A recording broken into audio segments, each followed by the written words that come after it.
Nunca pensei que um jantar familiar terminaria com um vinho no meu rosto, um corte na sobrancelha e eu digitando para o meu advogado: pode começar.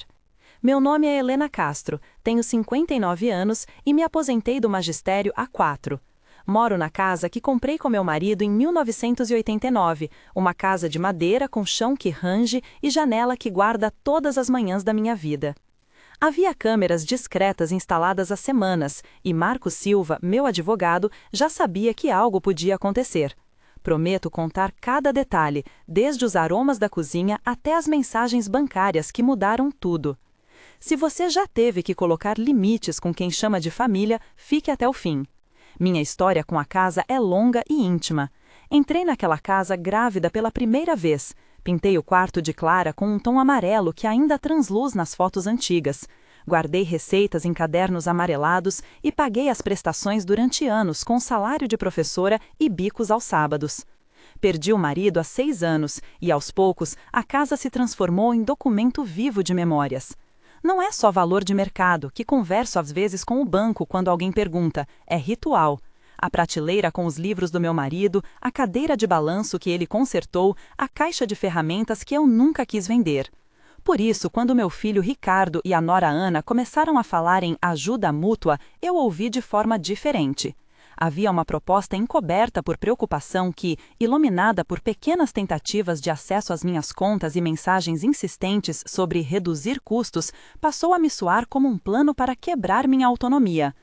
Antes de chegar ao ponto de confronto, eu já tinha conversado com o geriatra Dr. Almeida sobre minhas capacidades, contei à vizinha Carla sobre as visitas e mostrei a Marco Silva os extratos e as mensagens que me incomodavam. A preparação durou meses, e não porque eu desconfiava de todo mundo, mas porque aprendi que limites se constroem antes de serem testados. Naquela tarde, eu liguei o forno e o cheiro do assado subiu pela casa, um perfume que lembrava almoços de domingo. Ricardo chegou com Clara, que trouxe um desenho, e Ana entrou com uma travessa coberta e um sorriso protocolar. Bruno, meu cunhado, apareceu depois, com a camisa amarrotada e um ar de quem tinha praticado o tom de voz. A sala cheirava a vinho tinto quando eles se acomodaram. Havia o som das rodas do carrinho de chá e o toque seco da toalha de linho sobre a mesa. Pequenos gestos me pareceram ensaiados. Ana ajeitou a almofada do sofá 2 vezes, Ricardo olhou para o relógio antes de falar, Bruno encostou a mão no encosto da cadeira como quem marca território. Conversamos sobre escola de Clara, sobre um livro novo que eu havia lido e tudo parecia calmo. Foi só no segundo prato que a conversa deslizou. Ana começou com perguntas sobre minhas consultas médicas, sobre se eu pensava em facilitar a vida deles e se considerava vender a casa ou transferir alguma responsabilidade para eles. Ricardo tentou intervir com um sorriso conciliador. Eu senti a madeira da mesa sobre a mão, o gosto do vinho na boca, o eco do relógio na parede, a luz do fim de tarde atravessando as cortinas e o leve tremor no meu pulso quando ouvi a primeira frase que mudou a noite. O pedido foi apresentado como cuidado e logo mostrou seu lado autoritário. Mãe, precisamos conversar sobre seu futuro, disse Ana.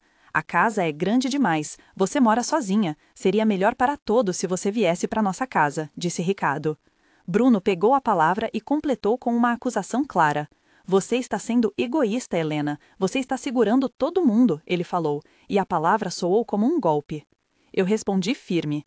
Eu não sou egoísta por querer morar onde moro, disse eu. Mas podemos conversar sobre ajuda, retrucou Ana. Ajuda que passa por vender e transferir contas, disse Bruno sem rodeios. Eu não confio que vocês tenham minhas melhores intenções, falei. Isso é exagero, afirmou Ricardo.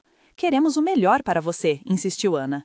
Se vender sua casa, a vida será mais fácil, sugeriu Bruno. Você precisa pensar no futuro, disse Ricardo.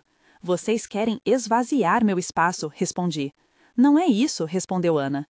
Então por que tantas mensagens pedindo acesso às minhas contas, perguntei. Isso é só para organizar, disse Bruno. Não, é para controlar, disse eu. A troca se estendeu até que as palavras se tornaram ar afiado. Aqui peço que pense no som de pratos sendo rearrumados, no cheiro de bebida, no suor frio que sobe, no brilho das lágrimas reprimidas, na textura áspera da toalha de mesa quando a apertei. Foi nesse momento, no auge da insistência deles, que decidi pausar a conversa, respirar e lembrar da câmera no canto da sala e da conversa com Marco Silva sobre como documentar tudo. Se esta parte da história toca algo em você, respire fundo. Sei como é ter quem deveria cuidar confundido com quem quer controlar. Quero saber se você já tentou manter sua autonomia diante da pressão familiar. Escreva sim, mantive ou não, cedi e deixe em uma frase o que aconteceu. Se preferir, comece com meu caso e diga a idade e a principal razão da pressão. Compartilhar ajuda outras pessoas a perceberem que não estão sozinhas. Vou ler e, quando possível, responder com recursos práticos. Agora volto ao jantar, ao momento em que a situação saiu do controle. A agressão foi rápida e imprevisível. Bruno estalou a mão sobre a mesa e a taça de vinho tremulou. Ana fez um gesto brusco e o conteúdo da taça voou em direção ao meu rosto. Senti o líquido quente, o cheiro do vinho, o sabor metálico que ficou na boca, os fragmentos de vidro nos lábios e a ardência do corte. Havia sangue quente escorrendo na minha sobrancelha. Enquanto Clara, chocada, levou a mão à boca. "Você está bem?" gritou Ricardo, confuso. "O que vocês fizeram?" disse eu, com a voz cortada. Bruno tentou minimizar.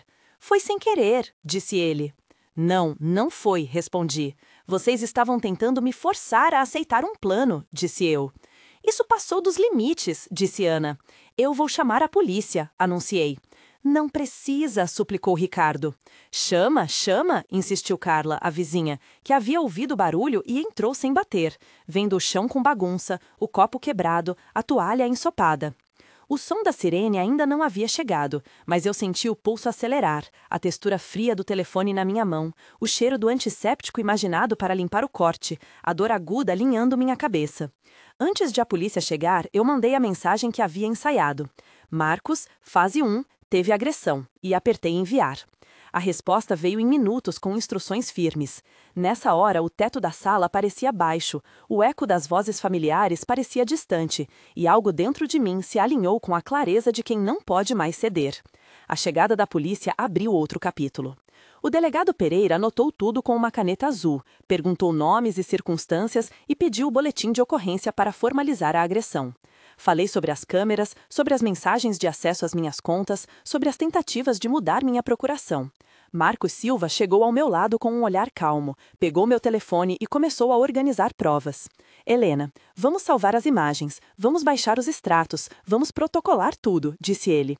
"Temos que pedir perícia no corte e registrar a versão de Clara como testemunha", sugeriu. "E a procuração que tentaram assinar?", perguntei. "Contestaremos e pediremos medida de restrição se necessário", respondeu Marcos. Nomeei e descrevi a reação de Carla, que ofereceu um pano, a expressão pálida de Clara, o silêncio pesado de Ricardo, a postura defensiva de Ana e a agressividade de Bruno. Encaminhei os vídeos das câmeras ao advogado, mostrei os extratos bancários onde constavam tentativas de transferências e reproduções foram pedidas pela perícia. A investigação trouxe à tona uma tentativa de administração das minhas finanças sem meu consentimento, uma solicitação de mudança de titularidade em uma conta poupança e mensagens onde Ana pedia para que eu pensasse rápido.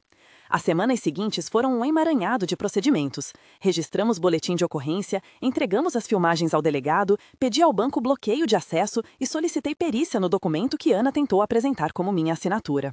Marcos Silva entrou com uma petição para proibir qualquer contato que pudesse ameaçar minha segurança financeira e propôs uma ação cautelar para preservar meus ativos até que houvesse decisão judicial.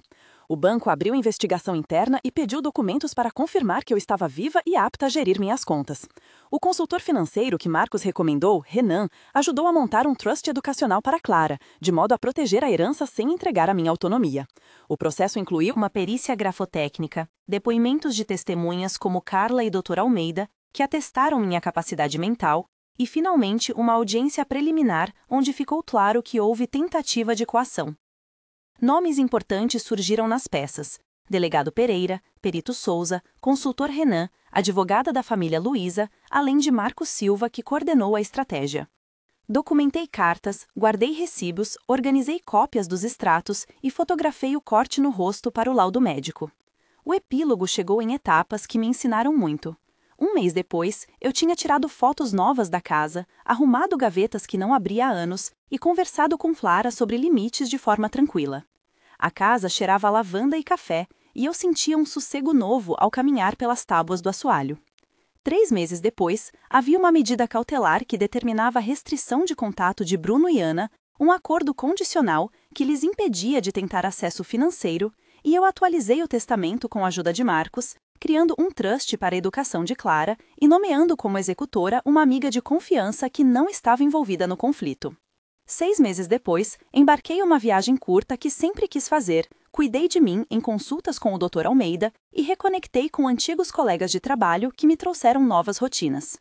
Legalmente, houve reclamações, um processo em andamento e a possibilidade de mediação futura para preservar laços quando e se for seguro. Emocionalmente, escolhi minha paz.